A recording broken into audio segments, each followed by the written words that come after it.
Alors David, aujourd'hui, vous nous parlez du mal de dos au bureau. Vous y êtes beaucoup au bureau, vous, hein? J'y suis beaucoup Mmh. et moi je suis dans une profession où je suis souvent assis, même si j'essaye de bouger, je vais à la Bien cafétéria, je sûr. vais de bureau en bureau Mmh. perturber mes collègues Mmh. et c'est peut-être la bonne méthode d'ailleurs pour ne pas avoir mal au dos. Et alors et souvent quand on parle du mal au dos, c'est le travail qui est souvent incriminé et généralement il y a 3 cas de figure. Le premier cas de figure, c'est le travail assis. Alors sur le travail assis, tout a été dit, c'est pas toujours bon pour le dos, Mmh. si on ne se tient pas droit, c'est pas bon non plus si on n'a pas bien les pieds à plat, c'est pas génial non plus si les mains sont pas bien placées sur la souris et le clavier, ça peut avoir des répercussions jusque sur le dos. Bref, travailler assis fait mal au dos et pire, une étude récente a montré que travailler assis créait de la mortalité précoce chez les femmes.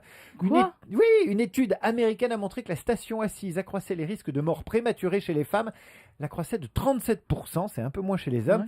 Ça, c'est pour le travail assis, ça concerne évidemment les hôtesses de caisse, les opérateurs de saisie, les chauffeurs de taxi et généralement tous les bureaucrates, Bon. vous compris, puisque vous êtes aussi une bureaucrate. Oui, même mais je me si lève souvent. Moi, vous je ne fais l'êtes comme pas. vous, je veux papillonner. Alors ensuite, il y a la critique du travail debout. Que lit-on sur le travail debout? Alors, Que si on travaille debout on trop a mal aux longtemps dans la journée, jambes. on ressent des fatigues, des douleurs articulaires, des lombaires, à la nuque en passant par les épaules. Qui ça concerne? Eh bien, les barman, les serveuses, les vendeurs, les Ouais. vendeuses, les métiers de représentation. Et si vous faites ces métiers avec des talons hauts, comme c'est le cas de beaucoup de femmes qui assurent un rôle de représentation ou de vendeuses dans des boutiques, eh bien, ça fait énormément de monde.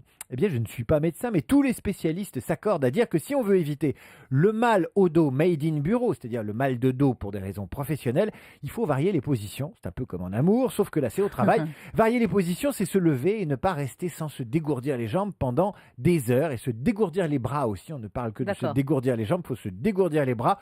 Il faut se retenir, s'étirer dans tous les sens. Qu'on travaille debout ou qu'on travaille assis. Alors, je vous dis tout ça, mais en fait, je l'ai pioché et lu et appris dans une brochure de l'INRS. L'INRS, c'est l'Institut national de recherche et de sécurité pour la prévention des accidents du travail et des maladies professionnelles.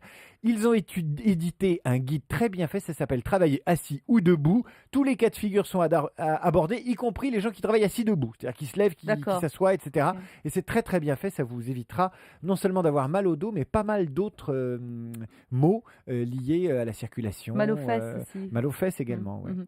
Enfin, c'était juste un aparté comme ça. Je crois qu'on va revenir au dos avec les experts, hein. Exactement, mais Ah, vous pouvez rester assis sur vos fesses. je vous remercie. Levez-vous. Allez, à tout de suite avec les experts.